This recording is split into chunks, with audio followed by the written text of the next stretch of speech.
ഇന്ന് നമ്മൾ കാണുന്ന ചാപ്റ്റർ അഡ്വാൻസ്ഡ് അക്കൗണ്ടിങ്ങിലെ 4th ചാപ്റ്റർ കൺസൈൻമെന്റ് അക്കൗണ്ട്സ് ആണ്. കൺസൈൻമെന്റ് അക്കൗണ്ട് എന്ന് പറയുന്നത് മാനുഫാക്ചറർ അല്ലെങ്കിൽ പ്രൊഡ്യൂസർ നേരിട്ട് ഗുഡ്സ് വിൽക്കാതെ ഏജന്റ് വഴിയാണ് ഗുഡ്സ് വിൽക്കുന്നത്. അപ്പോൾ അതിന് വേണ്ടിയിട്ട് അയാൾ പ്രൊഡ്യൂസ് ചെയ്ത ഗുഡ്സ് അയാൾ ആരെ ഏൽപ്പിക്കും? ഏജന്റിനെ ഏൽപ്പിക്കും. അപ്പോൾ ഏജന്റ് വഴിയാണ് ഗുഡ്സ് അവിടെ സെല് ചെയ്യുന്നത്. ഇപ്പോൾ ഗുഡ്സ് സെൻഡ് ചെയ്യുന്ന കൺസൈൻമെന്റിൽ ഗുഡ്സ് സെൻഡ് ചെയ്യുന്ന ആളെ നമുക്ക് കൺസൈനർ എന്ന് വിളിക്കാം. അതേപോലെ തന്നെ ആ ഗുഡ്സ് റിസീവ് ചെയ്ത് അത് വിറ്റ് കൊടുക്കുന്ന ആളെയാണ് കൺസൈനി എന്ന് നമ്മൾ വിളിക്കുന്നത്. അപ്പോൾ ഈ കൺസൈനി ഗുഡ്സ് വിറ്റ് കൊടുക്കുന്നത് ഒരു കമ്മീഷൻ വാങ്ങിക്കൊണ്ടാണ്. അപ്പോൾ ആ ഗുഡ്സ് വിറ്റ് കൊടുക്കുന്നതിന് അയാൾക്ക് ലഭിക്കുന്ന പേയ്മെന്റ് എന്ന് പറയുന്നത് കമ്മീഷനാണ്. അപ്പോൾ കൺസൈനറും കൺസൈനിയും തമ്മിലുള്ള എഗ്രിമെന്റിന്റെ പേരിൽ കൺസൈനർ കൊടുക്കുന്ന ഗുഡ്സ് വിറ്റ് കൊടുക്കുന്ന കൺസൈനി അയാൾ ഏജന്റാണ്. അയാൾ ഒരു കമ്മീഷന് വേണ്ടിയിട്ട് കമ്മീഷൻ വാങ്ങിക്കൊണ്ട് ഗുഡ്സ് വിറ്റ് കൊടുക്കും. അപ്പോൾ ഇവിടെ ഇവർ തമ്മിൽ കൺസൈനർ കൺസൈനി എന്ന് രണ്ട് ടേമിലാണ് അറിയപ്പെടുന്നത്. അവരെ നമുക്ക് കൺസൈനറിനെ പ്രിൻസിപ്പൾ ആയിട്ടും കൺസൈനിനെ ഏജന്റും ആയിട്ടും പറയും. അടുത്തതിന്റെ ഫീച്ചേഴ്സ് ആണ് പറയുന്നത്. ഫീച്ചേഴ്സ് എന്ന് പറയുമ്പോൾ ഇവർ തമ്മിലുള്ള ട്രാൻസാക്ഷൻ, കൺസൈനർ കൺസൈനിക്ക് ഗുഡ്സ് സെൻഡ് ചെയ്യുന്നു. കൺസൈനർ എവിടെയാണോ ആ സ്ഥലത്തുനിന്ന് കൺസൈനി ഉള്ള പ്ലേസിലേക്ക് ഗുഡ്സ് സെൻഡ് ചെയ്തിട്ട് അവിടെ നിന്ന് കൺസൈനി ആ ഗുഡ്സ് വിൽക്കുകയാണ് ചെയ്യുന്നത്. അപ്പോൾ ഇതിനകത്ത് ഒരു കോൺട്രാക്റ്റ് ആണ്, കൺസൈനറും കൺസൈനിയും തമ്മിലൊരു കോൺട്രാക്റ്റ് ആണ്. ആ കോൺട്രാക്റ്റിൽ പ്രിൻസിപ്പൽ ഏജന്റ് ഇങ്ങനെയുള്ളൊരു കോൺട്രാക്റ്റ് ആണ് അവിടെ നടക്കുന്നത്. പിന്നെ ഓണർഷിപ്പ് എപ്പോഴും കൺസൈനറുടെ കയ്യിൽ തന്നെയായിരിക്കും. ഗുഡ്സിന്റെ ഓണർഷിപ്പ് കൺസൈനറുടെ കയ്യിലായിരിക്കും. അതുകൊണ്ട് തന്നെ അതിന്റെ റിസ്ക് ബിയർ ചെയ്യുന്നത് കൺസൈനർ തന്നെയാണ്. അയാൾക്ക് പ്രോഫിറ്റ് ആണ് ലഭിക്കുന്നത്. ഗുഡ്സ് വിറ്റ് കൊടുക്കുന്ന ആൾ കൺസൈനിയാന്ന് പറഞ്ഞു. കൺസൈനർക്ക് വേണ്ടിയിട്ട് അയാൾ വിറ്റ് ഗുഡ്സ് എത്രയാണ് രൂപയ്ക്കാണ് വിറ്റത് ആ ക്യാഷ് കൺസൈനറെ ഏൽപ്പിക്കും, അല്ലെങ്കിൽ അയാളുടെ അക്കൗണ്ടിലേക്ക് റെമിറ്റ് ചെയ്യും.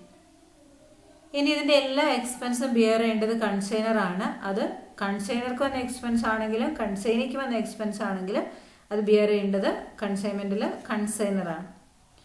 ദെൻ എന്തൊക്കെ സർവീസ് ആണോ കൺസൈനി ചെയ്തു കൊടുക്കുന്നത് അതിന് അയാൾക്ക് ലഭിക്കുന്നത് കമ്മീഷനാണ്. നമ്മൾ ഓൾറെഡി കണ്ടതാണ്. അടുത്തൊരു ഫീച്ചർ പറയുന്നത് എല്ലാ ഗുഡ്സും റിസീവ് ചെയ്തത് വിറ്റതിന് ശേഷം അതിന്റെ ഡീറ്റെയിൽസ് എഴുതി കൺസൈനർക്ക് കൊടുക്കുന്നതാണ് അക്കൗണ്ട് സെയിൽ എന്ന് പറയുന്നത്. അപ്പം അതിനകത്ത് അക്കൗണ്ട് സെയിൽ എന്ന് പറയുന്നത് ഒരു സ്റ്റേറ്റ്മെന്റ് ആണ്. അതിനകത്ത് എത്ര ഗുഡ്സ് വിറ്റു, എത്ര രൂപ കിട്ടി, ഇനി എത്ര കിട്ടാറുണ്ട്, അങ്ങനെയുള്ള എല്ലാ ഡീറ്റെയിൽസും എഴുതി കൺസൈനർക്ക് ഏറ്റവും അവസാനം സബ്മിറ്റ് ചെയ്യുന്നതാണ് അക്കൗണ്ട് സെയിൽ എന്ന് പറയുന്നത്. Next we can see the difference between consignment and sale. കൺസൈൻമെന്റും സെയിലും തമ്മിൽ എന്താ ഡിഫറൻസ് നോക്കാം. കൺസൈൻമെന്റ് എന്ന് പറയുന്നത് കൺസൈനറും കൺസൈനിയും തമ്മിലുള്ള റിലേഷൻഷിപ്പാണ് അതിനകത്ത് പറയാം. അതായത് പ്രിൻസിപ്പൽ ഏജന്റ് അങ്ങനെ റിലേഷൻഷിപ്പാണ് അതിനകത്തുള്ളത്. അതേസമയം സെയിൽസിൽ സെല്ലർ ബയർ ഈ രണ്ട് പാർട്ടീസ് ആണ് അതിനകത്ത് ഉള്ളത്. ഇനി കൺസൈൻമെന്റിൽ പൊസിഷൻ ആണ് ആർക്ക് കൊടുക്കുന്നത്? കൺസൈനിക്ക് കൊടുക്കുന്നത്. ഓണർഷിപ്പ് അവിടെ ട്രാൻസ്ഫർ ചെയ്യുന്നില്ല, പൊസിഷൻ ആണ് ട്രാൻസ്ഫർ ചെയ്യുന്നത്. അതായത് ആ ഗുഡ്സ് കയ്യിൽ സൂക്ഷിക്കാനുള്ള അവകാശമാണ് കൺസൈനിക്ക് ട്രാൻസ്ഫർ ചെയ്യുന്നു. അതിനകത്ത് ഓണർഷിപ്പ് ട്രാൻസ്ഫർ ചെയ്തില്ല. അതേസമയം സെയിലിന്റെ കേസിൽ പൊസിഷനും അതേപോലെ തന്നെ ഓണർഷിപ്പും അവിടെ ട്രാൻസ്ഫർ ചെയ്യുന്നുണ്ട്. ഇനി കൺസൈൻമെന്റിൽ physical transfer of goods must ആണ്. അതേസമയം സെയിലിൽ ഇറ്റ്സ് നോട്ട് കമ്പൽസറി. കൺസൈൻമെന്റ് പറയുന്നു റിസ്ക് കൺസൈനിക്കല്ല കൺസൈനർക്ക് തന്നെയാണ്. അതേസമയം സെയിലില് റിസ്ക് ബയറിലേക്ക് പോകും. ഗുഡ്സ് വാങ്ങി കഴിയുമ്പോൾ ബയർക്കാണ് പിന്നെ risk. Then goods send to consignee can be call back. Goods കൺസൈനിനെ ഏൽപ്പിച്ച ഗുഡ്സ് എപ്പോൾ വേണേലും കൺസൈനർക്ക് തിരിച്ചു വാങ്ങാനായിട്ട് പറ്റും. ഏജന്റ് വിൽക്കണ്ട, ഞാൻ എന്താ ചെയ്തോളാം അവനോട് തിരിച്ചെടുക്കാൻ പറ്റും. പക്ഷെ സെയിലിൽ നമ്മൾ ബയർക്ക് വിറ്റ് കഴിഞ്ഞാൽ പിന്നെ അത് സെല്ലർക്ക് തിരിച്ചെടുക്കാൻ പറ്റില്ല. കൺസൈനി പ്രിപ്പയർ ചെയ്യുന്ന ബുക്കിന്റെ പേരാണ് അല്ലെങ്കിൽ സ്റ്റേറ്റ്മെന്റിന്റെ പേരാണ് അക്കൗണ്ട് സെയിൽ എന്ന് പറയുന്നത്. അപ്പോൾ ഞാൻ ഇത്ര ഗുഡ്സ് വിറ്റു, കമ്മീഷൻ ഇത്രയാണ്, എക്സ്പെൻസ് ഇത്രയാണ് എന്നെല്ലാം പറഞ്ഞ് കൺസൈനി അക്കൗണ്ട് സെയിൽ പ്രിപ്പയർ ചെയ്തിട്ട് കൺസൈനർക്ക് കൊടുക്കും. അങ്ങനെ പ്രത്യേകിച്ച് ഒരു അക്കൗണ്ട് സെയിലോ അല്ലെങ്കിൽ ഒരു സ്റ്റേറ്റ്മെന്റോ ബയറോ പ്രിപ്പയർ ചെയ്യേണ്ട കാര്യം സെയിലിൽ ഇല്ല. So all these are the difference.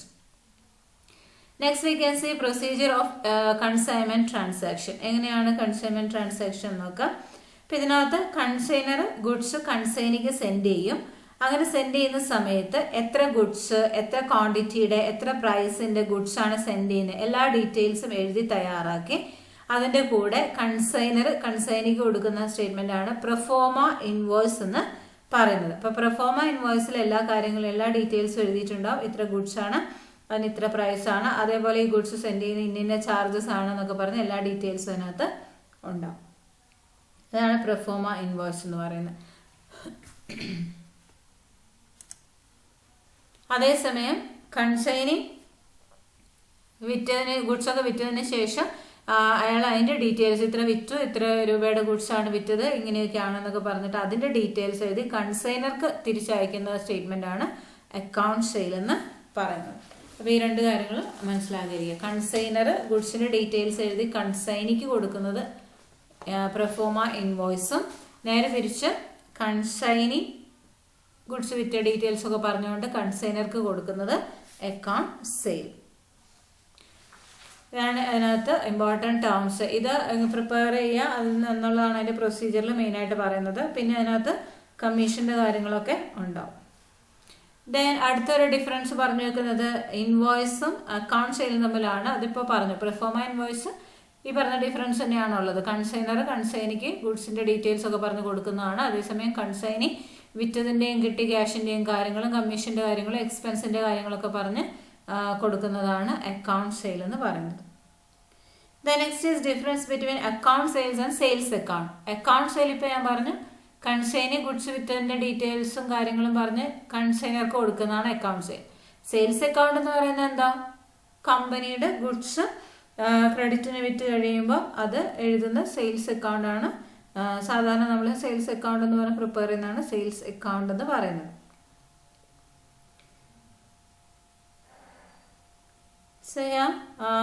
Sales account എന്താ? ഗുഡ്സ് നമ്മൾ കമ്പനി ഇത്ര ഗുഡ്സ് ക്രെഡിറ്റിന് വിറ്റിട്ടുണ്ട്, അതിൻ്റെ ഡീറ്റെയിൽസ്, സെയിൽസിൻ്റെ ഡീറ്റെയിൽസ് എഴുതുന്ന അക്കൗണ്ട് ആണ് സെയിൽസ് അക്കൗണ്ട് എന്ന് പറയുന്നത്. Next sales about commission. എന്തൊക്കെയാണ് കമ്മീഷൻ നോക്കാം. അപ്പം ഇതിനകത്ത് കമ്മീഷൻ എന്ന് പറയുന്നത് നമ്മൾ കണ്ടു കൺസൈനർക്ക് കൊടുക്കേണ്ടതാണ്. കൺസൈനിക്ക് ഗുഡ്സ് വിറ്റ് കൊടുക്കുന്നതിന് കൊടുക്കുന്നതാണ് കമ്മീഷൻ എന്ന് പറയുന്നത്. ഇപ്പോൾ കൺസൈനി എത്ര ഗുഡ്സ് വിറ്റു അതിൻ്റെ ഒരു പെർസെൻറ്റേജ് ഒക്കെ അവർ തമ്മിൽ എഗ്രി ചെയ്തിട്ടുണ്ടാകും. അപ്പോൾ ആ കമ്മീഷൻ കൺസൈനിക്ക് കൊടുക്കണം. ആ കമ്മീഷൻ 3 രീതിയിലുള്ള കമ്മീഷനാണുള്ളത്. ഫസ്റ്റ് വൺ ഓർഡിനറി കമ്മീഷൻ, പിന്നെ ഡെൽ ക്രെഡർ കമ്മീഷൻ, പിന്നെ ഓവർ റൈഡിങ് കമ്മീഷൻ. അങ്ങനെ 3 കമ്മീഷൻസ് ആണുള്ളത്. അതിൽ ഓർഡിനറി കമ്മീഷൻ എന്ന് പറയുന്നത് എത്ര ഗുഡ്സ് ആണോ സെയിൽ നടത്തിയത് അതിന്റെ ഇത്ര പെർസെൻറ്റേജ് ഓഫ് കമ്മീഷൻ കൊടുക്കുന്നതാണ് ഓർഡിനറി കമ്മീഷൻ. അത് സാധാരണ അവർ ഗുഡ്സ് വിറ്റ് കൊടുക്കുന്നതിന് കൊടുക്കുന്ന കമ്മീഷൻ.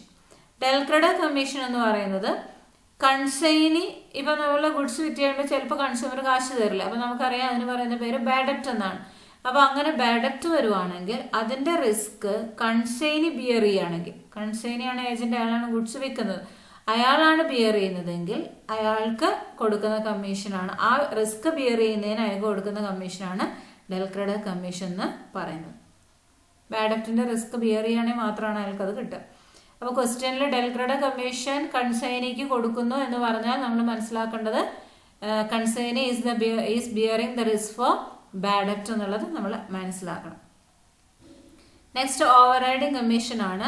ഇപ്പോൾ ഒരു പുതിയ പ്രോഡക്റ്റ് ആണ് മാർക്കറ്റിലേക്ക് ഇറക്കുന്നതെങ്കിൽ അതിന്റെ പ്രൊമോഷനും കാര്യങ്ങളും അതിനെ കൺസ്യൂമറിനെ കൊണ്ട് വാങ്ങിപ്പിക്കാനായിട്ട് നമ്മുടെ കൺസൈനി എടുക്കുന്ന എഫേർട്ടിന് കൊടുക്കുന്ന കമ്മീഷനാണ് ഓവർ റൈഡിങ് കമ്മീഷൻ. ഒരു പുതിയ പ്രോഡക്റ്റ് പെട്ടെന്ന് മാർക്കറ്റിലേക്ക് നമുക്ക് എന്താ പറയുക എല്ലാവരിലേക്ക് എത്തിക്കാൻ പറ്റില്ല. അപ്പോൾ അത് പുതിയതായിട്ട് അവരെ കൊണ്ട് വാങ്ങിപ്പിക്കാനായിട്ട് കൺസൈനി എടുക്കുന്ന എഫേർട്ടിന് അയാൾക്ക് കൊടുക്കുന്ന കമ്മീഷനാണ് ഓവർ റൈഡിങ് കമ്മീഷൻ എന്ന് പറയുന്നത്.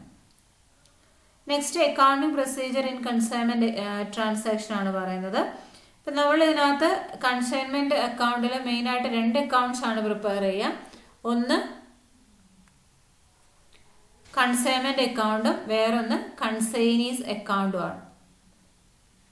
അപ്പം അതിനകത്ത് ആദ്യം നമ്മൾ കൺസൈൻമെന്റ് അക്കൗണ്ട് ആണ് പറയുന്നത്. കൺസൈൻമെന്റ് അക്കൗണ്ട് സാധാരണ നമ്മളൊരു സ്ഥാപനത്തിന്റെ പ്രോഫിറ്റോ ലോസോ അറിയുന്നതിന് വേണ്ടി അക്കൗണ്ട് പ്രിപ്പയർ ചെയ്യും. അപ്പോൾ അത് കൺസൈൻമെന്റിൽ അത് പ്രോഫിറ്റോ ലോസോ എന്നറിയാൻ വേണ്ടി പ്രിപ്പയർ ചെയ്യുന്ന അക്കൗണ്ടിന്റെ പേരാണ് കൺസൈൻമെന്റ് അക്കൗണ്ട്.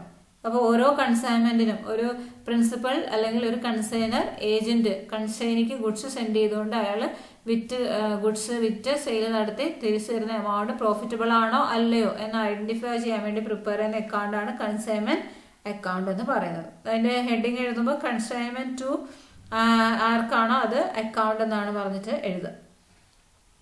അപ്പോൾ പ്രോഫിറ്റ് ആണോ ലോസ് ആണോ അറിയാൻ വേണ്ടിയിട്ട്. ഇനി കൺസൈൻമെന്റ് അക്കൗണ്ടിൽ നമ്മൾ ഡെബിറ്റ് ചെയ്യുന്നത് സാധാരണ അക്കൗണ്ടിൽ trading and profit and loss അക്കൗണ്ടിലെ പോലെ തന്നെ ഡെബിറ്റ് ചെയ്യും. Opening stock, goods send on consignment, expense of consignor, expense incurred by consignee commission, ഇതൊക്കെയാണ് നമ്മൾ ഡെബിറ്റ് ചെയ്യുക. ക്രെഡിറ്റിൽ സാധാരണ നമ്മൾ ക്രെഡിറ്റ് ചെയ്യുന്ന പോലെ തന്നെ സെയിൽസ് സാധാരണ ഒരു പ്രോഫിറ്റ് ആൻഡ് ലോസ് അക്കൗണ്ടിൽ വരുന്ന പോലെ goods send on consignment purchase ചെയ്യുന്ന പോലെയാണ്. അപ്പം അങ്ങനെ ഓരോ ഐറ്റംസ് ഐഡന്റിഫൈ ചെയ്തിട്ട് നമുക്ക് എഴുതാനായിട്ട് പറ്റും. അപ്പോൾ കൺസൈൻമെന്റിൽ നമ്മൾ ഓപ്പണിംഗ് സ്റ്റോക്ക് എഴുതും, ഗുഡ്സ് സെൻഡ് ടു കൺസൈൻമെന്റ് എഴുതും, പിന്നെ കൺസൈനറുടെ എക്സ്പെൻസും കൺസൈനിയുടെ എക്സ്പെൻസും എഴുതും. ക്രെഡിറ്റ് സൈഡിൽ സെയിൽസ് ആണ് എഴുതുക. സാധാരണ അക്കൗണ്ട് ഓർത്താൽ മതി. അപ്പോൾ അതിലെ ഐറ്റംസ് പോലെ തന്നെയാണ്. പിന്നെ ഡെബിറ്റ് സൈഡിൽ കൺസൈനിക്ക് കൊടുക്കുന്ന കമ്മീഷൻ അതും എക്സ്പെൻസ് ആണ്, അതും വരും. പിന്നെ ക്ലോസിംഗ് സ്റ്റോക്ക് ഉണ്ടെങ്കിൽ ക്ലോസിംഗ് സ്റ്റോക്ക് ക്രെഡിറ്റ് സൈഡിൽ എഴുതും. അതിന്റെ റിസൾട്ട് എന്ന് പറയുന്നത് ഒന്നിലെ പ്രോഫിറ്റ് ആയിരിക്കും അല്ലെങ്കിൽ ലോസ് ആയിരിക്കും. അടുത്തത് കൺസൈനീസ് അക്കൗണ്ട് ആണ്. കൺസൈൻമെന്റ് അക്കൗണ്ട് ചെയ്യുന്നതിന് മുമ്പ് കൺസൈനിയുടെ അക്കൗണ്ട് നമുക്ക് ചെയ്യാനായിട്ട് പറ്റും. അപ്പോൾ കൺസൈനിയുടെ അക്കൗണ്ട് ചെയ്യുമ്പോൾ കൺസൈനി സെയിൽസ് ഒക്കെ നടത്തി കമ്മീഷനും കൺസൈനിയുടെ കമ്മീഷനും കൺസൈനിയുടെ എക്സ്പെൻസും കഴിഞ്ഞിട്ട് എത്ര രൂപയാണ് കൺസൈനർക്ക് കൊടുക്കാനുള്ളതെന്ന് ഐഡന്റിഫൈ ചെയ്യാനാണ് കൺസൈനീസ് അക്കൗണ്ട് നമ്മൾ ചെയ്യുന്നത്. ഇപ്പോൾ ഈ കൺസൈൻമെന്റ് അക്കൗണ്ട് ചെയ്യുന്നത് രണ്ട് മെത്തേഡിലാണ്. മെത്തേഡ് ഓഫ് അതിന്റെ പ്രൈസ് എന്ന് പറയുന്നത് മെത്തേഡ് ഓഫ് പ്രൈസിലും ഗുഡ്സ് സെൻഡ് ഓൺ കൺസൈൻമെന്റ് രണ്ട് രീതിയിലാണ്. ഒന്ന് കോസ്റ്റ് പ്രൈസിലും ഒന്ന് ഇൻവോയ്സ് പ്രൈസിലും. അപ്പോൾ ഈ രണ്ട് മെത്തേഡിലും കോസ്റ്റ് പ്രൈസ് എന്നാൽ കോസ്റ്റ് മാത്രമേ, ഇൻവോയ്സ് പ്രൈസ് എന്ന് പറഞ്ഞാൽ സെല്ലിംഗ് പ്രൈസ് ആണ്. അതിന്റെ കൂടെ എന്തുണ്ടാവും, പ്രോഫിറ്റും കൂടെ ഉണ്ടാവും. കോസ്റ്റ് പ്രൈസിന്റെ കൂടെ പ്രോഫിറ്റ് കൂടെ ആഡ് ചെയ്യുന്ന പ്രൈസിനെയാണ് ഇൻവോയ്സ് പ്രൈസ് എന്ന് പറയാം. ഇനി നമ്മൾ ഇതിനകത്ത് ജേർണൽ എൻട്രീസ് എഴുതുമ്പോൾ കൺസൈനറിന്റെയും അതേപോലെ തന്നെ കൺസൈനിയുടെയും ജേർണൽ എൻട്രീസ് അറിയണം. അപ്പൊ അതിനകത്ത് first journal entries in the books of consignor ആണ് നോക്കുന്നത്. അപ്പോൾ കോസ്റ്റ് പ്രൈസ് മെത്തേഡ് ആണ് ആദ്യം. കോസ്റ്റ് പ്രൈസിൽ കോസ്റ്റ് മാത്രമാണ് കൺസിഡർ ചെയ്യുന്നത്. അതിനകത്ത് ഫസ്റ്റ് ഈ എൻട്രി പഠിച്ചാലാണ് ഇതിന്റെ പ്രോബ്ലം ചെയ്യാൻ പറ്റുള്ളൂ. കൺസൈൻമെന്റ് അക്കൗണ്ട് ചെയ്യണമെങ്കിൽ കൺസൈനിയുടെ അക്കൗണ്ട് ചെയ്യണമെങ്കിലും ജേർണൽ എൻട്രി പഠിക്കണം. ജേർണൽ എൻട്രി പഠിച്ചാലാണ് അക്കൗണ്ട് ചെയ്യാൻ പറ്റുള്ളൂ. അപ്പൊ അതുകൊണ്ട് ജേർണൽ ചിലപ്പോൾ ഒരു എക്സാമിന് ചോദിക്കില്ല, അക്കൗണ്ട് ചെയ്യാനേ ചോദിക്കുള്ളൂ. പക്ഷെ ജേർണൽ എൻട്രി അറിഞ്ഞാലാണ് അക്കൗണ്ട് ചെയ്യാൻ പറ്റുള്ളൂ. അപ്പോൾ ഓരോ ജേർണൽ എൻട്രി നോക്കുക. ഫസ്റ്റ് കൺസൈൻമെന്റിൽ നമുക്കറിയാം ഗുഡ്സ് കൺസൈനർ ആർക്ക് കൊടുക്കും, കൺസൈനിക്ക് കൊടുക്കും. അപ്പോൾ in the books of consignor ആണ് നമ്മൾ ആദ്യം പഠിക്കുന്നത്. Goods send to consignee, consignment account debited to goods send on consignment account എന്നാണ് വരിക. അപ്പോൾ നമ്മൾ മനസ്സിൽ കൺസൈൻമെന്റ് അക്കൗണ്ട് നോക്കുകയാണെങ്കിൽ എന്തെന്ന് എഴുതണം, ഡെബിറ്റ് സൈഡിൽ to goods send to consignment account എന്നാണ് എഴുതുക. അപ്പോൾ ഗുഡ്സ് കൺസൈനിക്ക് സെൻഡ് ചെയ്യുമ്പോൾ journal entry consignment account debited to goods send on consignment cost പ്രൈസിലാണ്. അപ്പോൾ കൺസൈൻമെന്റ് അക്കൗണ്ട് പ്രിപ്പയർ ചെയ്യുമ്പോൾ നമ്മൾ ഡെബിറ്റ് സൈഡിൽ എന്തെഴുതുക, to goods send on consignment account എന്നാണ് എഴുതുക. അടുത്ത for payment of expense by consignor, കൺസൈനറുടെ എക്സ്പെൻസ് എഴുതുന്നത് consignment account debited to cash അല്ലെങ്കിൽ ബാങ്ക് എന്നാണ്. ഇനി ഏതെങ്കിലും കൺസൈനി അഡ്വാൻസ് ആയിട്ട് കുറച്ച് കാശ് കൊടുത്തിട്ടുണ്ടെങ്കിൽ, ഗുഡ്സ് ഒക്കെ കൺസൈനറുടെ അടുത്തുനിന്ന് വാങ്ങിയതാണ്, അപ്പൊ അതിന് ഗുഡ്സ് വിറ്റ് കൊടുക്കുന്നതിന് മുൻപ് തന്നെ കുറച്ച് അഡ്വാൻസ് വാങ്ങി കൊടുത്തിട്ടുണ്ട് എങ്കിൽ, കൺസൈനർ കൊടുത്തിട്ടുണ്ടെങ്കിൽ കൺസൈനറുടെ ബുക്കിൽ എഴുതാം, ഇൻ ദ ബുക്സ് ഓഫ് കൺസൈനറിൽ cash or bank or bills receivable account debit to consignee's account. കൺസൈനിയാണ് കൊടുത്തത്, ക്യാഷ് ആവാം, ബാങ്ക് ആവാം, അല്ലെങ്കിൽ ബില്ലാവാം, എങ്ങനെ കൊടുത്തോ അതുപോലെ. Then for expense incurred by the consignee, കൺസൈനിക്ക് വരുന്ന expense consignment account debited to consignee's account. അപ്പൊ ഇത് ഏത് അക്കൗണ്ടിൽ വരും, കൺസൈൻമെന്റ് അക്കൗണ്ടിൽ വരും. കൺസൈൻമെന്റ് അക്കൗണ്ടിൽ എന്താ എഴുതണ്ടേ, ടു കൺസൈനി എന്ന് എഴുതണം. എന്താ എഴുതണ്ടേ, കൺസൈനിക്ക് വന്നിട്ടുള്ള എക്സ്പെൻസ് ആണ് എഴുതേണ്ടത്.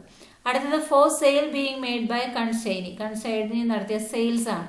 അപ്പൊ എന്ത് എഴുതണം, consignee account debited to consignment, consignee account debited to consignment. അപ്പൊ കൺസൈൻമെന്റിൽ അക്കൗണ്ടിൽ എന്ത് വരും, ബൈ കൺസൈനി. എന്തിന്റെ എമൗണ്ട് എഴുതണ്ടേ, സെയിൽസിന്റെ എമൗണ്ട് ആണ് എഴുതണ്ടേ. ബൈ കൺസൈനി സെയിൽസിന്റെ എമൗണ്ട് എഴുതുക. അടുത്ത for the commission of consignee, കൺസൈനിക്ക് കൊടുക്കുന്ന കമ്മീഷൻ.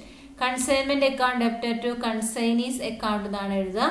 അപ്പോൾ അതെന്താ, ടു കൺസൈനി എന്നാണ് കൺസൈൻമെന്റ് അക്കൗണ്ടിൽ വരിക. അതെന്താണ്, കമ്മീഷൻ ആണ് വരിക. അടുത്തത് for receiving the balance due from the consignee. കൺസൈനിന്റെ അടുത്ത് നിന്ന് ആദ്യം നമ്മൾ അഡ്വാൻസ് കിട്ടുവാണെങ്കിൽ അതിന്റെ എൻട്രി പറഞ്ഞു. ഇനി നമുക്ക് ബാലൻസ് കിട്ടുവാണെങ്കിൽ അതിനകത്ത് വേറെ എമൗണ്ട് കിട്ടാനുണ്ടെങ്കിൽ അല്ലെങ്കിൽ സെയിൽസ് നടത്തിയിട്ട് ക്യാഷ് കൊടുക്കുമ്പോൾ വരുന്ന entry cash or bank or bills receivable account debtor to consignee's account എന്നാണ്. അപ്പോൾ ഇത് കൺസൈൻമെന്റ് അക്കൗണ്ടിൽ വരില്ല, എവിടെ വരും? കൺസൈനിയുടെ അക്കൗണ്ടിൽ വരും. Cash, bank or bills receive. ബാക്കി ഗുഡ്സ് വിറ്റിട്ട് കൺസൈനിയുടെ എക്സ്പെൻസും കമ്മീഷനൊക്കെ കഴിഞ്ഞിട്ട് ബാക്കി കാശ് എത്രയാണോ കൺസൈനി ആർക്ക് കൊടുക്കുന്നത്, കൺസൈനർക്ക് കൊടുക്കുന്നത്, അതാണ് ഇത് ക്യാഷ്, ബാങ്ക്, ബിൽസ് റിസീവബിൾ എങ്ങനെയാണോ അതിനനുസരിച്ച്. ദെൻ പ്രോഫിറ്റ് ആണ് കൺസൈൻമെന്റ് അക്കൗണ്ടിൽ. കൺസൈൻമെന്റ് അക്കൗണ്ട് ഡെപ്റ്റ് പ്രോഫിറ്റ് ആണ്. നമുക്കറിയാം ട്രേഡിംഗ് അക്കൗണ്ടിന്റെ ഡെബിറ്റ് സൈഡിലാണ് പ്രോഫിറ്റ് ആണെങ്കിൽ വരിക. ലോസ് ആണ് നേരെ തിരിച്ചു വരും. പ്രോഫിറ്റ് ആൻഡ് ലോസ് അക്കൗണ്ട് ഡെപ്റ്റ് ടു കൺസൈൻമെന്റ് എന്ന് വരും. പിന്നെ ഇതിന്റെ ലാസ്റ്റ് ഇതിന്റെ ബാക്കി എമൗണ്ട് ട്രാൻസ്ഫർ ചെയ്യുന്ന closing of consignment account by transferring it to the trading account ആണ്. ബാക്കി ഇതിനകത്ത് വരുന്ന എമൗണ്ട് നമ്മൾ goods and on consignment account ചെയ്തിട്ട് അതിന്റെ ബാലൻസ് കിട്ടുന്ന എമൗണ്ട് നമ്മൾ ട്രേഡിംഗ് അക്കൗണ്ടിലേക്കാണ് ട്രാൻസ്ഫർ ചെയ്യുക. പിന്നെ നമ്മൾ ഈ പറഞ്ഞ ജേണൽ എൻട്രീസ് എല്ലാം കൺസൈൻമെന്റ് അക്കൗണ്ടിൽ എഴുതിയിരിക്കുന്നതാണ്. ഇത് ഫസ്റ്റ് നമ്മൾ പറഞ്ഞു കൺസൈൻമെന്റ് അക്കൗണ്ട് ഡെപ്റ്റ് to goods and on consignment എന്ന് പറഞ്ഞു. അപ്പോൾ to goods and on consignment. ഇനി കൺസൈനറുടെ എക്സ്പെൻസ് എഴുതേണ്ടത് എങ്ങനെയാ? ടു ക്യാഷ് എന്നാണ്. എക്സ്പെൻസ് പെയ്ഡ് ബൈ കൺസൈനർ ആണ് കൺസൈനറുടെ എക്സ്പെൻസ്. കൺസൈനിയുടെ എക്സ്പെൻസ് എഴുതുക ടു കൺസൈനി എന്നാണ്. Expense of consignee. കൺസൈനിയുടെ കമ്മീഷൻ ടു കൺസൈനി എന്നാണ്. Commission of consignee. ഇനി സെയിൽസ് നടത്തിയിട്ടുണ്ട്, അത് ബൈ കൺസൈനി അക്കൗണ്ട് എന്നാണ്. അത് സെയിൽസിന്റെ എമൗണ്ട് ആണ് എഴുതേണ്ടത്. ഇനി ഈ സൈഡാണ് കൂടുതലെങ്കിൽ ഇവിടെ പ്രോഫിറ്റ് വരും, ഇവിടെയാണ് കൂടുതലെങ്കിൽ ഇവിടെ ലോസ് വരും. അപ്പോൾ എൻട്രി പഠിച്ചു കഴിഞ്ഞാൽ ഈ അക്കൗണ്ട് അറിയാൻ പറ്റും. അപ്പോൾ ഈ അക്കൗണ്ടിൽ എന്തൊക്കെ ഐറ്റം വരുമെന്ന് മനസ്സിൽ അറിയുമെങ്കിൽ മാത്രമാണ് പ്രോബ്ലം ചെയ്യാൻ പറ്റുള്ളൂ. So you want to learn the journal entry as well as the consignment account. ഇവിടെ ഒരു ക്വസ്റ്റ്യൻ വെച്ചിട്ട് പ്രോബ്ലം ചെയ്തിരിക്കുകയാണ്. ക്വസ്റ്റ്യൻ ഞാൻ ആദ്യം വായിക്കാം, അതിനുശേഷം നമുക്ക് എങ്ങനെയാണ് പ്രോബ്ലം എന്നുള്ളത് നോക്കാം. അപ്പോൾ ജേണൽ എൻട്രി എഴുതിയിട്ടാണ് ചെയ്യേണ്ടത്. അപ്പോൾ ജേണൽ എൻട്രി നിങ്ങൾ സ്വന്തം ആലോചിച്ച് നോക്കുക എന്തൊക്കെയാണെന്നുള്ളത്. Question: on 1st January 2021, Ajay of Kollam consigned to Suresh of Trivandrum 100 units of toys at a cost of rupees 200 each. Ajay paid rupees 500 for packing, 400 for freight and 600 for insurance. Suresh, on receiving the goods, spent rupees 100 for godown rent and 300 as other expense. He is entitled to 5% commission on sales. He sells all the goods at rupees 250 per unit by 31st March 2021. Write journal entries in the books of Ajay and prepare important ledger accounts in the books of assuming that Suresh sent the balance due to Ajay.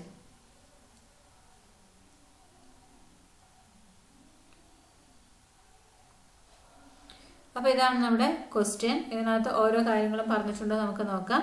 Goods send ചെയ്തിട്ടുണ്ട് ആദ്യം. അപ്പോൾ goods send ചെയ്യുമ്പോൾ എന്താ, in the books of consignor ആണ് നമ്മൾ journal entry എഴുതുന്നത്. അപ്പോൾ ആദ്യം ഗുഡ്സ് സെൻഡ് ചെയ്യുമ്പോൾ എൻട്രി നമ്മൾ പഠിച്ചു. കൺസൈൻമെന്റ് അക്കൗണ്ട് ഡെപ്റ്റ് to goods send on consignment. ആരാർക്കാ ഗുഡ്സ് സെൻഡ് ചെയ്യുക? Ajay of Kollam consign to Suresh of. Ajay സുരേഷിനാണ് ഗുഡ്സ് സെൻഡ് ചെയ്യുന്നത്. അപ്പോൾ അജയ് ആരാ? കൺസൈനർ. സുരേഷ് ആണ് കൺസൈനി. അപ്പോൾ ഫസ്റ്റ് നമ്മൾ കൺസൈൻമെന്റ് അക്കൗണ്ട് ഡെപ്റ്റ് to goods send on consignment എത്ര എഴുതണം? 100 into 200, so 20,000. ഇനി അടുത്തത് കൺസൈനറുടെ എക്സ്പെൻസ് ആണ് എഴുതേണ്ടത്. അപ്പോൾ കൺസൈൻമെന്റ് അക്കൗണ്ട് ഡെപ്റ്റ് ടു ക്യാഷ്. അജയ് ആണ് കൺസൈനർ. അയാൾക്ക് 500 for packing, 400 for freight and 600 for insurance ആണ്. അപ്പോൾ ഇതെല്ലാം കൂടി കൂട്ടുമ്പോൾ 1500 ആണ് കൺസൈനറുടെ എക്സ്പെൻസ്. അപ്പോൾ കൺസൈൻമെന്റ് അക്കൗണ്ട് ഡെപ്റ്റ് ടു ക്യാഷ്. ഇനി അടുത്തത് സുരേഷിന്റെ എക്സ്പെൻസ് ആണ്, അതായത് കൺസൈനിയുടെ expense. 100 for godown rent and 300 as other expense ആണ്. അപ്പോൾ കൺസൈൻമെന്റ് അക്കൗണ്ട് ഡെപ്റ്റ് ടു കൺസൈനി എന്നാണ്. അപ്പോൾ നമുക്കിവിടെ പേരറിയാം സുരേഷ് എന്ന്. അപ്പോൾ നമ്മൾ കൺസൈൻമെന്റ് അക്കൗണ്ട് ഡെപ്റ്റ് ടു സുരേഷ് എന്ന് എഴുതി 400. ഇനി നമ്മൾ അടുത്ത് എഴുതേണ്ട സെയിൽസ് ആണ്. സെയിൽസ് പറഞ്ഞിരിക്കുന്നത് he sell all the goods at rupees 250 per unit by 31st March 2021. All the unit എന്ന് പറയുമ്പോൾ 100 യൂണിറ്റ് ആണ്. അപ്പോൾ അതിനകത്ത് 100 into 250 25,000 ആണ്. എൻട്രി എന്താ? കൺസൈനി അക്കൗണ്ട് ഡെപ്റ്റ് ടു കൺസൈൻമെന്റ് ആണ്. അപ്പോൾ സുരേഷ് അക്കൗണ്ട് ഡെപ്റ്റ് ടു കൺസൈൻമെന്റ് 25,000 വരും. ഇനി അയാൾക്ക് കൊടുക്കേണ്ട കമ്മീഷൻ ആണ്. അപ്പോൾ നമ്മൾ ഈ കൺസൈൻമെന്റിൽ സെയിൽസിന്റെ 5% ആണ് കമ്മീഷൻ ക്വസ്റ്റ്യൻ പറഞ്ഞിരിക്കുന്നത്. അപ്പോൾ സെയിൽസ് 25,000 ആണ്, അതിന്റെ 5% കമ്മീഷൻ കാണാം. അപ്പോൾ കൺസൈൻമെന്റ് അക്കൗണ്ട് ഡെപ്റ്റ് ടു സുരേഷ്, അങ്ങനെയാണ് നമ്മുടെ കമ്മീഷന്റെ ജേണൽ എൻട്രി. അപ്പോൾ എത്ര എമൗണ്ട് വരും? 25,000 ഇൻറ്റു 5%. അപ്പോൾ 1,250 എന്നാണ് വരിക കമ്മീഷൻ വരും. ഇനി നമ്മൾ ഇത്രയും കാര്യങ്ങൾ കൺസൈൻമെന്റ് അക്കൗണ്ടിൽ എഴുതുക. അന്നേരം നമുക്ക് പ്രോഫിറ്റ് ആണോ ലൂസ് ആണോ എന്ന് അറിയാൻ പറ്റും. അപ്പം നമ്മൾ ഈ പറഞ്ഞ ജേണൽ എൻട്രി എല്ലാം കൺസൈൻമെന്റ് അക്കൗണ്ടിൽ എഴുതുകയാണ്. To goods send on consignment 100 into 200 20,000. കൺസൈനറുടെ expense to cash, packing, freight, insurance 1,500. Then കൺസൈനറുടെ expense to Suresh, godown rent, അത് എക്സ്പെൻസ് 400. ദെൻ കമ്മീഷൻ, അതിന്റെ മുമ്പ് സെയിൽസ് കാണണം. By Suresh sales 100 into 250 25,000. ഇതിന്റെ 5% ടു സുരേഷ് കമ്മീഷൻ 1,250. അപ്പൊ നമ്മൾ ഇതെല്ലാം എഴുതി കഴിയുമ്പോൾ നമുക്ക് ഇവിടെ പ്രോഫിറ്റ് ആണ് കിട്ടിയത് 1,850. ഇനി നമ്മൾ ഇത് കൺസൈൻമെന്റ് അക്കൗണ്ട് ഓപ്പൺ ചെയ്യേണ്ടത് കൺസൈനിയുടെ അക്കൗണ്ട് ആണ്. In the books of consignor ചെയ്യുമ്പോൾ നമുക്ക് കൺസൈൻമെന്റ് അക്കൗണ്ടും കൺസൈനയുടെ അക്കൗണ്ടും ആണ് ചെയ്യാൻ പറ്റുക. അപ്പൊ സുരേഷിന്റെ അക്കൗണ്ട് ചെയ്യാം. സുരേഷിന്റെ അക്കൗണ്ട് ചെയ്യുമ്പോൾ നമുക്ക് കിട്ടുന്ന ഉത്തരം എന്താ? എത്ര രൂപയാണ് സുരേഷ് ആർക്ക് കൊടുക്കാനുള്ളത്? അജയ്, അതായത് കൺസൈനർക്ക് കൊടുക്കാനുള്ളത്. നമ്മളിവിടെ എൻട്രി എന്ന് പറയുന്നത് എന്താ? സുരേഷ് അക്കൗണ്ട് ഡെപ്റ്റ് ടു കൺസൈൻമെന്റ് ആണ്. അപ്പൊ ഇവിടെ സുരേഷ് അക്കൗണ്ട് ഡെപ്റ്റ് ടു കൺസൈൻമെന്റ് സെയിൽസ് എഴുതി 25,000. ഇനി ഇതിന്റെ എല്ലാം, അതായത് സുരേഷിന്റെ എക്സ്പെൻസ് ഇവിടെ ഉണ്ട്. അപ്പൊ അവിടെ കൺസൈൻമെന്റ് അക്കൗണ്ട് ഡെപ്റ്റ് ടു സുരേഷ്, അപ്പൊ ഇവിടെ ബൈ കൺസൈൻമെന്റ്. ഇവിടെ കൺസൈൻമെന്റ് അക്കൗണ്ട് ഡെപ്റ്റ് ടു സുരേഷ്, അപ്പൊ ബൈ കൺസൈൻമെന്റ് കമ്മീഷൻ എഴുതി. ഇത് ബാലൻസ് ചെയ്യുമ്പോൾ കിട്ടുന്ന എമൗണ്ട് 23,350. ഇത്രയും രൂപയാണ് സുരേഷ് കൺസൈനർ ആയിട്ടുള്ള അജയ്ക്ക് കൊടുക്കാനുള്ളത് എന്നാണ് ഇതിൽ നമ്മൾ മനസ്സിലാക്കുന്നത്. ഓക്കെ, അതേപോലെ തന്നെ നമുക്ക് ജേണൽ എൻട്രി എഴുതി കഴിഞ്ഞാൽ, അതായത് കൺസൈനയുടെ ജേണൽ എൻട്രി എഴുതി കഴിഞ്ഞാൽ നമുക്ക് അജയുടെ അക്കൗണ്ട് ചെയ്യാൻ പറ്റും. അജയുടെ അക്കൗണ്ട് എന്ന് പറയുന്നത് സുരേഷിന്റെ അക്കൗണ്ടിന്റെ നേരെ ഓപ്പോസിറ്റ് ആണ്. കൺസൈനയുടെ അക്കൗണ്ടിന്റെ നേരെ ഓപ്പോസിറ്റ് ആണ് കൺസൈനറുടെ അക്കൗണ്ട് വരിക. ഇവിടെ സെയിൽസ് വന്നു, ഇവിടെ കൺസൈനിയുടെ എക്സ്പെൻസും കൺസൈനിയുടെ കമ്മീഷനും വന്നു, ബാക്കി എമൗണ്ട് വന്നു. അപ്പൊ കൺസൈനി കൊടുക്കാനുണ്ട് കൺസൈനർക്ക് എന്ന് പറയുന്ന അതേ എമൗണ്ട് തന്നെയാണ് കൺസൈനർ അയാൾക്ക് കിട്ടാനുണ്ടെന്നും പറയാം. സെയിം എമൗണ്ട് ആണ് വരിക. കൺസൈനി കൊടുക്കാനുള്ള എമൗണ്ട് എത്രയാണോ അത് കൺസൈനറുടെ അക്കൗണ്ട് ചെയ്യുമ്പോൾ കിട്ടും. കൺസൈനർക്ക് കിട്ടാനുള്ള എമൗണ്ട് കൺസൈനറുടെ അക്കൗണ്ട് ചെയ്യുമ്പോൾ കിട്ടും. സെയിം, രണ്ടിലും ഒരേ എമൗണ്ട് ആണ് വരും.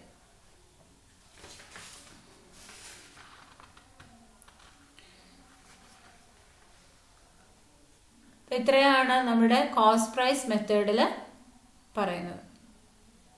ഇനി നമുക്ക് അടുത്തത് ഇൻവോയ്സ് പ്രൈസ് മെത്തേഡാണ്. അപ്പൊ ഇൻവോയ്സ് പ്രൈസിൽ എങ്ങനെയൊക്കെയാണ് കാര്യങ്ങൾ ചെയ്യുന്നതെന്ന് നോക്കാം. ഇൻവോയ്സ് പ്രൈസ് മെത്തേഡ് എന്ന് പറയുമ്പോൾ കോസ്റ്റ് പ്രൈസിന്റെ കൂടെ പ്രോഫിറ്റ് കൂടെ ആഡ് ചെയ്യുന്നതാണ് നമ്മുടെ ഇൻവോയ്സ് പ്രൈസ് എന്ന് പറയുന്നത്. പ്രോഫിറ്റിന് ഉപയോഗിക്കുന്ന വേറൊരു പേരാണ് ലോഡ് എന്ന് പറയുന്നത്. ലോഡിംഗ് അല്ലെങ്കിൽ ലോഡ് എന്ന് പറയും. അപ്പൊ കോസ്റ്റ് പ്രൈസിന്റെ കൂടെ പ്രോഫിറ്റ് അല്ലെങ്കിൽ ലോഡ് ആഡ് ചെയ്താൽ നമുക്ക് ഇൻവോയ്സ് പ്രൈസ്, അല്ലെങ്കിൽ അത് നമുക്ക് വേറൊരു പേര് പറയാം സെല്ലിംഗ് പ്രൈസ് എന്ന് പറയും. അപ്പൊ നമുക്ക് ക്വസ്റ്റ്യനിൽ ഇൻവോയ്സ് പ്രൈസും കോസ്റ്റ് പ്രൈസും തന്നിട്ടുണ്ടെങ്കിൽ ലോഡ് കണ്ടുപിടിക്കാൻ എളുപ്പമാണ്. Invoice price minus cost price എന്ന് പറയുന്നത് ലോഡ് അല്ലെങ്കിൽ പ്രോഫിറ്റ് ആയിരിക്കും. എക്സാമിന് നമ്മൾ കൺസൈൻമെന്റ് അക്കൗണ്ട് ചെയ്യുമ്പോൾ ലോഡ് ഒഴിവാക്കിയാണ് ചെയ്യുക, പ്രോഫിറ്റ് ഒഴിവാക്കിയാണ് ചെയ്യുക. അപ്പൊ അതുകൊണ്ട് ഈ പ്രോഫിറ്റ് എത്രയാണ് അല്ലെങ്കിൽ ലോഡ് എത്രയാണെന്ന് കണ്ടുപിടിക്കേണ്ടത് ആവശ്യമുണ്ട് പ്രോബ്ലം ചെയ്യാനായിട്ട് ഇൻവോയ്സ് പ്രൈസിൽ. അതുകൊണ്ടാണ് ഇവിടെ ലോഡ് പറയുന്നത്. അപ്പൊ ലോഡ് അല്ലെങ്കിൽ പ്രോഫിറ്റ് എത്രയാണെന്ന് വേർതിരിക്കണം. ക്വസ്റ്റ്യനിൽ ഇൻവോയ്സ് പ്രൈസും കോസ്റ്റ് പ്രൈസും നമുക്ക് നേരിട്ട് വന്നു കഴിഞ്ഞാൽ ഇൻവോയ്സ് മൈനസ് കോസ്റ്റ് പ്രൈസ് നമുക്ക് ലോഡ് കണ്ടുപിടിക്കാൻ പറ്റും. അതേസമയം നമുക്ക് അതേപോലെ തന്നെ തരുന്ന വേറെ ഒന്നാണ് കോസ്റ്റ് പ്രൈസ് തന്നു, കോസ്റ്റ് പ്രൈസിന്റെ മേലെ ഇത്ര പെർസെൻറ്റേജ് ആണ് പ്രോഫിറ്റ് എന്ന് തന്നു. അപ്പം നമുക്ക് നേരിട്ട് അപ്ലൈ ചെയ്യാം. കോസ്റ്റ് പ്രൈസ് എഴുതുക, അതിന്റെ മേലെ പെർസെൻറ്റേജ് എഴുതുക, നേരിട്ട് എത്രയാ പ്രോഫിറ്റ് എന്ന് കണ്ടുപിടിക്കുക, അത് റിമൂവ് ചെയ്താൽ മതി. അതേസമയം ഇൻവോയ്സ് പ്രൈസിന്റെ മേലെ ഇൻവോയ്സിന്റെ പ്രോഫിറ്റ് പെർസെൻറ്റേജ് തന്നാലും നമുക്ക് കണ്ടുപിടിക്കാൻ പറ്റും, എളുപ്പമായിട്ട് കണ്ടുപിടിക്കാൻ പറ്റും. പക്ഷേ നമുക്ക് കോസ്റ്റ് പ്രൈസും പെർസെൻറ്റേജ് ഓഫ് പ്രോഫിറ്റ് ഓൺ സെയിലും ആണ് തന്നിട്ടുള്ളതെങ്കിൽ, കോസ്റ്റ് പ്രൈസ് തന്നു പക്ഷെ percentage of profit on cost അല്ല സെയിൽസ് ആണ് തന്നിട്ടുള്ളതെങ്കിൽ നമുക്ക്, അല്ലെങ്കിൽ ഇൻവോയ്സ് പ്രൈസ് ആണ് തന്നിട്ടുള്ളതെങ്കിൽ കാൽക്കുലേറ്റ് ചെയ്യാനുള്ള മെത്തേഡ് ഇതാണ്. Load is equal to cost price into profit of percentage on invoice price divided by 100 minus percentage of profit on sales on invoice price. അപ്പോൾ കോസ്റ്റ് പ്രൈസും പെർസെൻറ്റേജ് ഓൺ ഇൻവോയ്സ് പ്രൈസും ആണ് തന്നിട്ടുള്ളത് എങ്കിൽ കാൽക്കുലേറ്റ് ചെയ്യേണ്ടത് cost price into percentage of profit on invoice price divide by 100 minus percentage of profit on sales or invoice price ചെയ്യുക. ഇതിന് മുമ്പ് നിങ്ങൾ സെക്കൻഡ് ചാപ്റ്ററിൽ പഠിച്ചതാണ്. സെയിം ഇത് തന്നെയാണ് ഇവിടെയും പഠിക്കുന്നത്. അപ്പോൾ അവിടെ ഗ്രോസ് പ്രോഫിറ്റ് കണ്ടുപിടിക്കാനുള്ള റേഷ്യോ ആണ് ഇക്വേഷൻ ആണ് പറഞ്ഞതെങ്കിൽ ഇവിടെ ലോഡ് ആ ഒരു പേരിൽ മാത്രമേ വ്യത്യാസമുള്ളൂ. ലോഡ് എന്ന് പറയുന്നത് പ്രോഫിറ്റ് തന്നെയാണ്. അപ്പോൾ കോസ്റ്റ് പ്രൈസും പെർസെൻറ്റേജ് ഓൺ ഇൻവോയ്സ് പ്രൈസ് അല്ലെങ്കിൽ സെല്ലിംഗ് പ്രൈസും ആണ് തന്നിട്ടുള്ളതെങ്കിൽ ഇങ്ങനെയാണ് കണ്ടുപിടിക്കുക. ഇനി നേരെ തിരിച്ച് ഇൻവോയ്സ് പ്രൈസ് തന്നു, percentage of profit on cost price ആണ് തന്നിട്ടുള്ളതെങ്കിൽ ലോഡ് കണ്ടുപിടിക്കുന്നത് load is equal to invoice price into percentage of profit on cost price divide by 100 plus percentage of profit on cost price ആണ്. ഇവിടെ 100 plus ആണ്, ഇവിടെ 100 minus ആണ്. Cost പ്രൈസും percentage of invoice പ്രൈസും ആണ് മൈനസ് ഇട്ട് ചെയ്യണം. അതേസമയം ഇൻവോയ്സ് പ്രൈസും percentage of profit on cost പ്രൈസും ആണെങ്കിൽ പ്ലസ് ഇട്ട് ചെയ്യണം. അപ്പോൾ ഈ ഇക്വേഷൻ മറന്നു പോകരുത്. ഇത് 2 ചാപ്റ്ററിൽ ഇപ്പോൾ നമ്മൾ പഠിക്കുന്നുണ്ട്. ഇത് മറന്നു പോകരുത്. അങ്ങനെയാണെങ്കിലാണ് നമുക്ക് അതിൻ്റെ പെർസെൻറ്റേജ് എത്രയാണ് ലോഡ് എന്ന് കണ്ടുപിടിക്കാൻ പറ്റും. ലോഡ് കണ്ടുപിടിച്ചാലാണ് ഇതിനകത്ത് ഇൻവോയ്സ് പ്രൈസ് മെത്തേഡിൽ കൺസൈൻമെൻറ്റ് അക്കൗണ്ട് ചെയ്യാനായിട്ട് പറ്റുള്ളൂ. ഓക്കെ, ദെൻ ഇതിനകത്ത് നമുക്ക് അറിഞ്ഞിരിക്കേണ്ട വേറൊരു മെത്തേഡ് എന്ന് പറയുന്നത് കൺസൈൻമെൻറ്റിൽ നമുക്ക് സ്റ്റോക്ക് വാല്യൂ ചെയ്യാനുണ്ട്. സ്റ്റോക്ക് എങ്ങനെ വാല്യൂ ചെയ്യാമെന്ന് നോക്കാം. അതായത് ഗുഡ്സ് കൺസൈൻമെൻറ്റിൽ മുഴുവൻ സ്റ്റോക്കും വിറ്റുപോയിട്ടില്ല എങ്കിൽ അൺസോൾഡ് ഗുഡ്സ് ഉണ്ട്. ആ അൺസോൾഡ് ഗുഡ്സിന് വാല്യൂ കണ്ടുപിടിക്കണം പ്രോബ്ലം ചെയ്യാനായിട്ട്. അപ്പോൾ അൺസോൾഡ് ഗുഡ്സിൻ്റെ വാല്യൂ എങ്ങനെ കണ്ടുപിടിക്കുന്നതാണ് ഇവിടെ പറയുന്നത്. അൺസോൾഡ് ഗുഡ്സിൻ്റെ വാല്യൂ കണ്ടുപിടിക്കാനായിട്ട് first cost of unsold goods എത്രയാണ് കണ്ടെത്തുക. ഇപ്പം നമ്മളോട് പറയാം 100 യൂണിറ്റ് ആണ് കൺസൈൻമെൻറ്റിൽ കൺസൈനിക്ക് സെൻഡ് ചെയ്തത്. അതിനകത്ത് 80 യൂണിറ്റ് വിറ്റു. അങ്ങനെയാണെങ്കിൽ ബാക്കി അൺസോൾഡ് ഗുഡ്സ് എത്രയാ 20 യൂണിറ്റ് എന്ന് കിട്ടും. ഈ 100 യൂണിറ്റ് സെൻഡ് ചെയ്തതിന് 200 രൂപയാണ് ഒരു യൂണിറ്റ് എന്നാ പറഞ്ഞിരിക്കുന്നതെങ്കിൽ അൺസോൾഡ് ഗുഡ്സ് നമ്മൾ 20 യൂണിറ്റ് ആണ് കണ്ടുപിടിച്ചു. അപ്പോൾ കോസ്റ്റ് ഓഫ് അൺസോൾഡ് ഗുഡ്സ് എത്രയാ 20 × 200, അപ്പോൾ 400 എന്ന് വരും. അപ്പോൾ അങ്ങനെ കോസ്റ്റ് ഓഫ് അൺസോൾഡ് ഗുഡ്സ് കണ്ടുപിടിക്കണം. Then add proportionate expense of കൺസൈനറുടെ എക്സ്പെൻസിന്റെ പ്രൊപ്പോർഷനേറ്റ് ആഡ് ചെയ്യണം. എന്ന് വെച്ചാൽ 20 യൂണിറ്റ്സ് 100 യൂണിറ്റ്സിന് വന്നിട്ടുള്ള കൺസൈനറുടെ എക്സ്പെൻസ് ആണ് ക്വസ്റ്റിനിൽ തരിക. പക്ഷെ നമുക്ക് എത്ര കണ്ടാൽ മതി × 20 ഡിവൈഡ് ബൈ 100. 20 യൂണിറ്റ് ആണ് അൺസോൾഡ് ഗുഡ്സ്. അപ്പോൾ ആ പ്രൊപ്പോർഷനിൽ എക്സ്പെൻസ് ആഡ് ചെയ്യാം. അടുത്തത് proportionate non recurring expense of കൺസൈനിയുടെ നോൺ റെക്കറിംഗ് എക്സ്പെൻസ് ആണ് ആഡ് ചെയ്യേണ്ടത്. നോൺ റെക്കറിംഗ് എന്ന് പറഞ്ഞാൽ റിപ്പീറ്റ് ചെയ്ത് വരാത്ത എക്സ്പെൻസുകളെയാണ് നോൺ റെക്കറിംഗ് എന്ന് പറയും. റെക്കറിംഗ് എന്ന് പറഞ്ഞാൽ വീണ്ടും വീണ്ടും റിപ്പീറ്റ് ചെയ്ത് വരും, അത് ആഡ് ചെയ്യില്ല. നോൺ റെക്കറിംഗ് എക്സ്പെൻസ് ഒറ്റ പ്രാവശ്യം മാത്രം വരുന്ന എക്സ്പെൻസുകളെ ഇവിടെ ആഡ് ചെയ്യുള്ളൂ. അത് ഏതൊക്കെ ഐറ്റംസ് എന്ന് ടെക്സ്റ്റ് തന്നിട്ടുണ്ട്. നോൺ റെക്കറിംഗ് ഏതാണ്, റെക്കറിംഗ് ഏതാണെന്നൊക്കെ അതൊന്ന് ജസ്റ്റ് വായിക്കാം. അപ്പോൾ നോൺ റെക്കറിംഗ് എക്സ്പെൻസ് ആണ് ഇവിടെ ആഡ് ചെയ്യുക. അതിൻ്റെ പ്രൊപ്പോർഷൻ 20 യൂണിറ്റ് ആണ് നമ്മൾ അൺസോൾഡ് എങ്കിൽ അതിൻ്റെ ആ ഒരു പ്രൊപ്പോർഷനിൽ. അപ്പോൾ നമുക്ക് വാല്യൂ ഓഫ് ക്ലോസിംഗ് സ്റ്റോക്ക് കിട്ടും. ദെൻ വാല്യുവേഷൻ ഓഫ് കൺസൈൻമെന്റ് സ്റ്റോക്കിൻ്റെ ഒരു പ്രോബ്ലം, അതിൻ്റെ സൊല്യൂഷൻ ആണ് ഇവിടെ തന്നിരിക്കുന്നത്.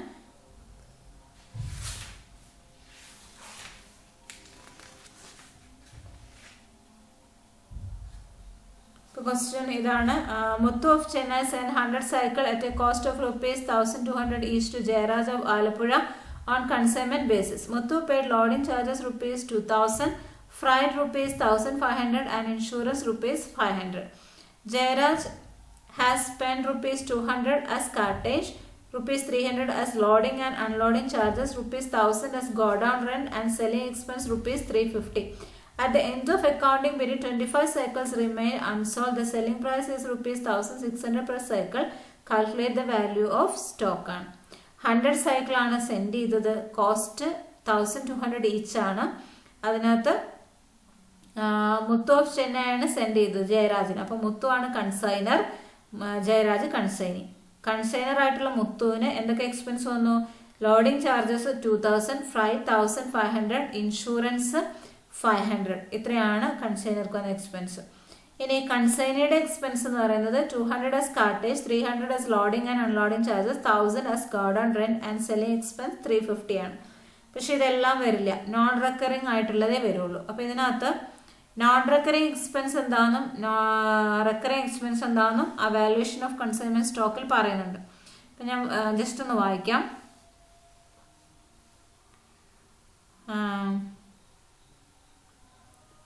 cartage, landing charges, unloading charges, clearing charges, customs duty, octroi, carriage inward, etc.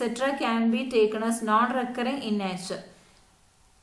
Goods അവിടെ കൺസൈൻഡ് പ്ലേസ് റീച്ച് ചെയ്തതിന് ശേഷം വരുന്ന എക്സ്പെൻസ്, അതായത് godown rent, carriage outward, establishment expense, insurance charges, warehouse charges or any other selling expense, ഇതിനെയൊക്കെ നമ്മൾ ഏതാ recurring expense ആയിട്ടാണ് treat ചെയ്യുക.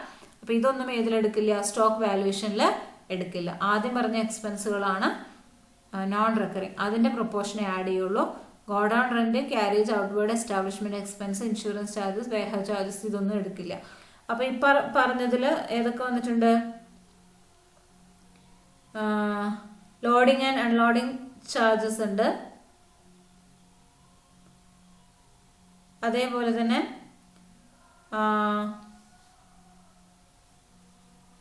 കാർട്ടേജ്. ബാക്കിയുള്ളത് ഗോഡൌൺ റെന്റും സെല്ലിംഗ് എക്സ്പെൻസും എന്താ?